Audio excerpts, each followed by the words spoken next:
Pedro سینچیز نے کہا کہ اسپین اور چین کے درمیان قریبی اعلیٰ سطحی تبادلوں نے دونوں ممالک کے تعلقات میں مضبوط تحریک پیدا کی ہے۔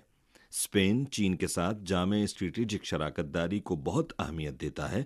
دونوں ممالک کے درمیان اقتصادی اور تجارتی تبادلوں اور عوام کے درمیان تبادلوں کو آسان بنانے کے لیے چین کے مثبت اقدامات کی حمایت کرتا ہے اور چین کے ساتھ مل کر کام کرنے کے لیے تیار ہے۔ انہوں نے کہا کہ اسپین ون چائنا پالیسی پر سختی سے عمل پیرا ہے۔ ہم بین الاقوامی امور میں چین کے تعمیری کردار اور عالمی ترقی میں اس کے تعاون کو بے حد سراہتے ہیں اور تعلقات کو فروغ دینے اور تعاون کو مضبوط بنانے میں یورپ اور چین کی حمایت کرتے ہیں۔